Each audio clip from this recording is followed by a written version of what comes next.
We are back with another episode of Extra Bases with Bristol and Booth, and maybe Bernie the dog will make an appearance. Jeremy, what do you think? Will we hear Bernie throughout this?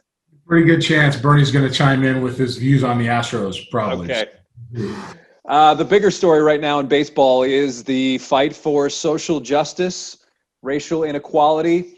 The Mets, one of the teams involved where they basically walked off the field and left a Black Lives Matter t-shirt at home plate. But earlier in the day, I guess it was a Zoom call that somebody was rolling on and hearing Brodie, the GM, talk about a plan by Rob Manfred. And then Brodie now has to apologize. Jeremy, where do we see this going? Nowhere good, Jason. Nowhere good.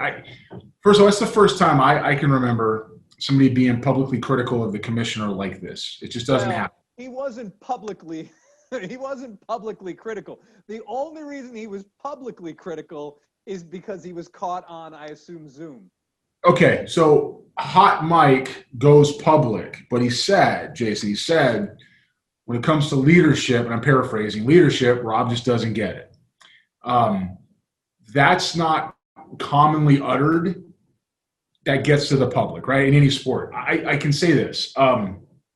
This country right now is going through a very interesting time in terms of social justice. I have stayed extremely quiet on this outside of a post I made one time when people were doing the black banner behind their social media, and I just used my face, and that's it, because I am, obviously a darker skinned person, and I have, black heritage, I have white heritage, I'm mixed in ethnicity, and I was raised to be a human being, but understand that in this country I can be seen a certain way, and that's that. I'll say this about social justice. This is the first time in my life I can remember an entire planet coming together at one time to say any kind of discrimination isn't okay. I can't remember that happening at any point. Even people who are saying, well, it's not really that way or it's not really that way, have to acknowledge some of the things that we're seeing. People are tired with what they're saying is police brutality. And I'm not speaking for anybody when I say that. That's pretty public. And athletes are using their platform. And baseball was no different. They're tired of it. They want change. They see somebody get shot 7 times in the back, and that's a problem. It just is a problem. There's other ways to handle it. Now, look, I have nothing but respect for our police officers. I'm thankful for them. I'm not a police officer. I don't know what they go through. My grandfather was special ops in the Air Force in the 50s, and the things that he went through to defend our country, he won't even talk about now. So there's obviously a respect that has to be paid towards people that are tasked with keeping peace in our cities and our country and around our globe. That said, I can't see any reason for somebody to be shot 7 times in the back, and I don't know the whole story. I can't see it. So when the players are going to take this type of stand, we owe it to the players to allow them to have their voice. It comes off as that the commissioner is not overly happy or supportive of how the players are choosing to exercise that voice.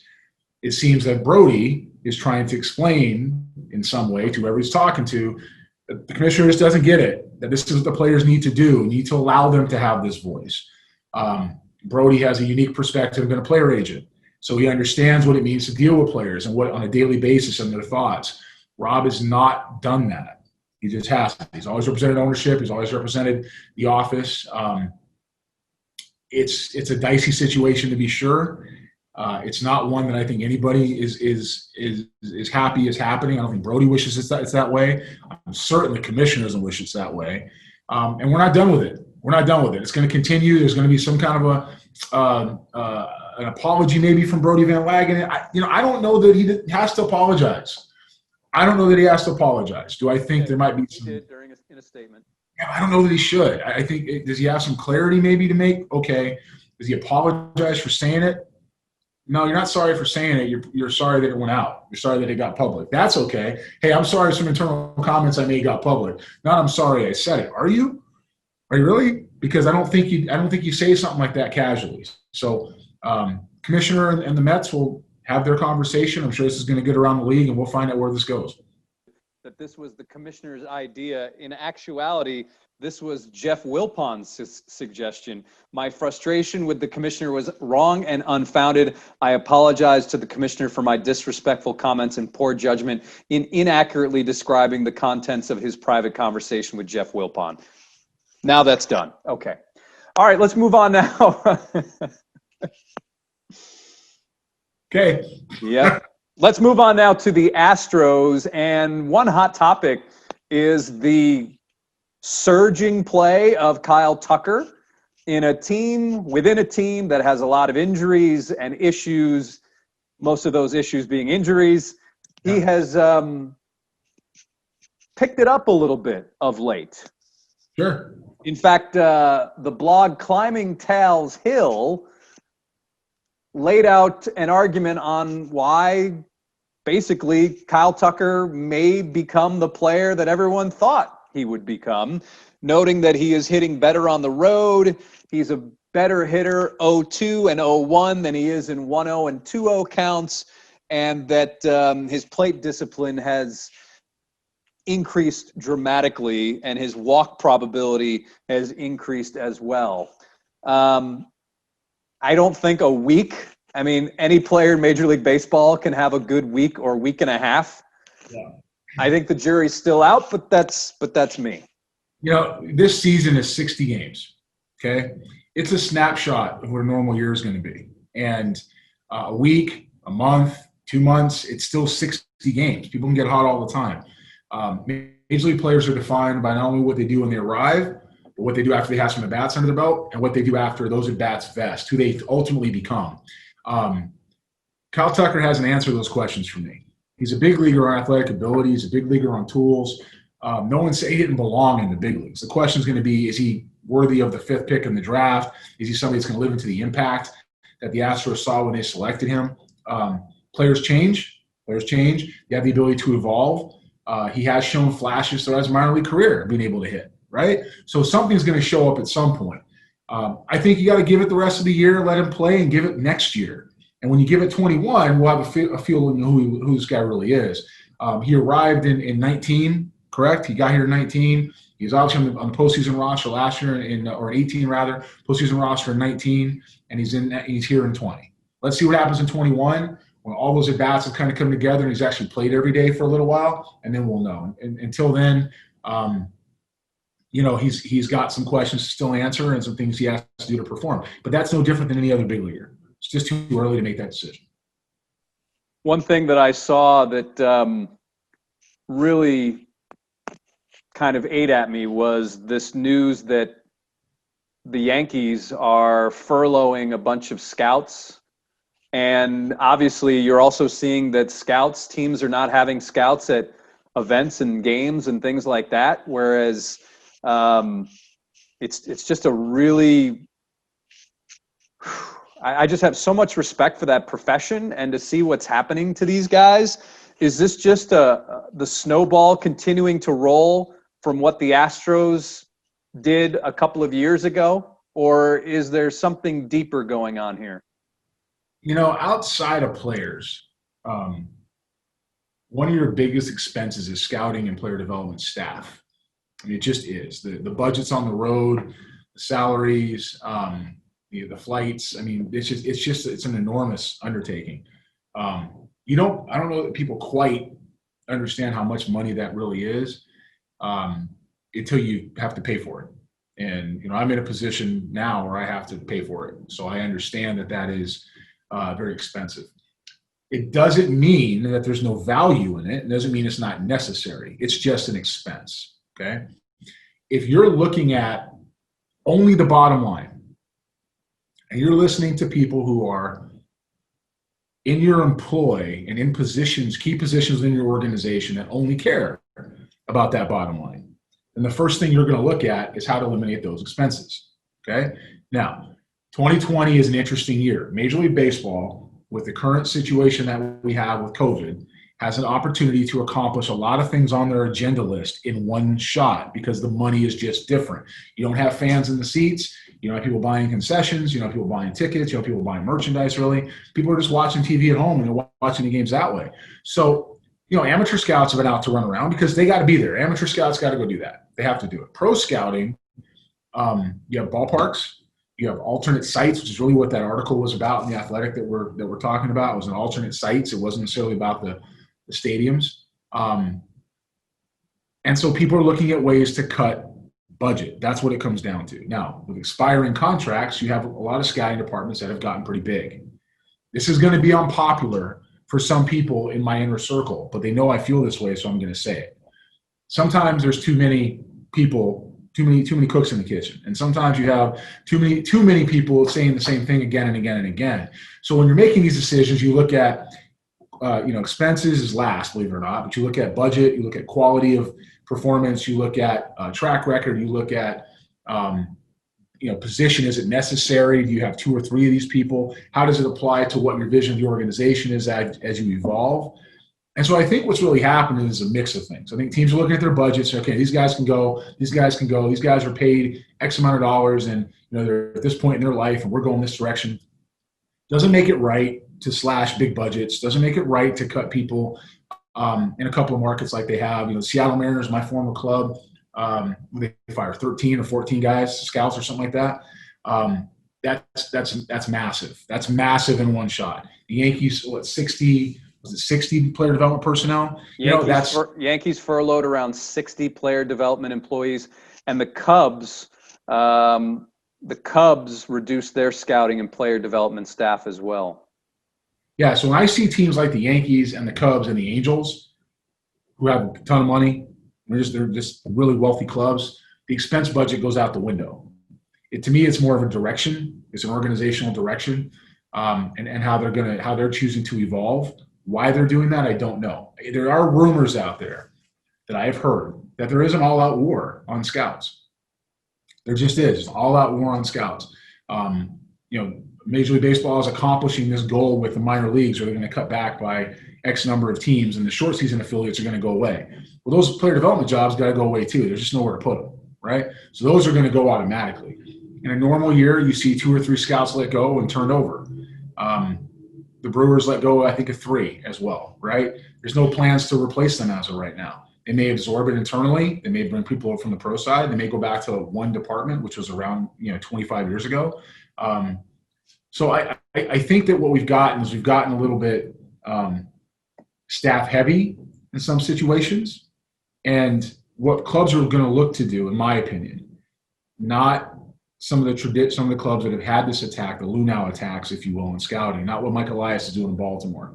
Okay, what the rest of the clubs are doing across the game is they're going to find talented scouts, they're going to find guys with vision, find guys that are efficient with what they do, and they're not going to worry about what they pay them. They're going to put their investment into those guys and those women that are going to scout these players at all levels, and they're going to invest in the pro scouting. And they're going to have leaner departments. I don't think it goes away. I know there's rumors of pushing from the commissioner's office to get rid of it. That I can tell you. That's a rumor. Can't confirm it, but I've heard that there's a push to get rid of scouting. I can't ever see that happening. I don't see the Dave Dombrowskis of the world, or the Artie Marinos of the world, or Tampa Bay. You look at Tampa Bay and how analytical they are, and they love scouting. They buy into scouting. You got to see the player. You got to understand the player. You got to feel the player. You got to get a sense of who he is. Let's marry that with development. You couldn't draw it up any better than what some of the organizations out there are really doing. So I don't think it's an all-out war on scouts. I know guys feel that way. I know some people feel that way. I feel it's just going to be productivity. It's going to be lean. It's going to be efficient. And with less opportunities to scout in professional baseball, what you're going to see happen is pro scouting, not amateur scouting, is going to get hit the hardest. Hey, what's with you and all these catching videos? Every time I see you on Twitter, you're talking about some catching video of, I think it was a Giants player on one knee, and was it a breaking ball? Is bounced, and then it bounces away, and there seems to be this internet war between those who are into framing pitches on one knee and those who believe that you can still frame, but you also need to block the baseball. Have I summarized it okay? That's pretty good. I think it's important to remember that baseball has been around a long time. I know that. 150 years, right? 150 years. So 150 is more than 5. And it feels like that we are living in some kind of this weird vacuum where the game just started in 2015. Like we just never had baseball until 2015. Now all we got is whatever is said today. And some of this social media, some of this organizational philosophy baffles me. You're talking about a game that had nothing but growth and nothing but advancement and nothing but diversity and everything that was great with this society, and even the globe, right? The globe was going through baseball. And now we're losing fans.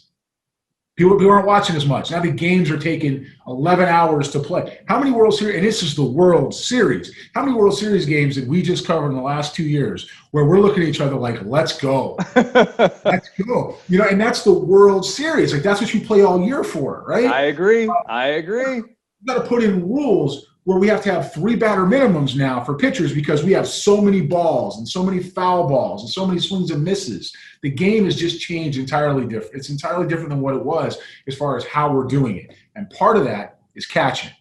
Now, as a catcher, you have a much bigger job than just framing a pitch, okay? Umpires miss and get pitches right all the time, whether it's one way or the other. Balls are called strikes. Strikes are called balls. That's just part of having a human umpire. It happens, okay? And there are ways as a catcher to have sound technique to get pitches, is what that's called, that are off the plate and make them strikes or down in the zone. And you don't have to go to one knee to do it. So some of the dumb, and I'm going to say dumb, sideways arguments I've seen for this one knee catching are, we're going to save the catcher's knees for longevity. Okay, fine, whatever, sure. Second one is we might, not we're gonna, not it's definitely going to happen, not write it down, we might get 3 pitches a game. That's 1 out. Okay? So for 1 out, we're going to sacrifice balls in the dirt. We're going to sacrifice our agility. We're going to sacrifice mobility. We're going to sacrifice throwing. We're going to sacrifice footwork and all athleticism. We're going to take all that away. We're going to sacrifice the pitcher's confidence. I had a conversation while this Twitter thing was going on, Jay, with a big league pitcher who pitched 12, 13 years in the big leagues. And he's telling me that sometimes, and this isn't, it's common knowledge for me, but I think the public forgets, sometimes you throw a ball in the dirt because you want to. Sometimes you got to bury one, whether it's left or right, whether it's in front of the plate, because you know the guy's going to swing at it. Hitting-wise, that's called predetermined to swing. You're taking that away. If a pitcher knows he can't throw a ball in the dirt to you, he's not going to do it. He's going to try to miss up in the zone, okay? We have more balls, and I don't want to hear no stat. I don't want to see any of these doctored stats about wild pitches and pass balls. There's more balls going to the backstop that should be blocked than ever before in this game. There's more balls going off the catcher's gloves. We call it boxing baseballs that are in flight, that are more missed, boxed, than ever before I can ever remember. I'm somebody who grew up in major league clubhouses.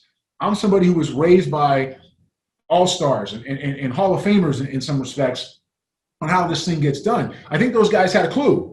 I think they had an idea what this game was supposed to look like. So when I see a stat, and as a catching coordinator who posted it, it was a catching coordinator, it was great that he did.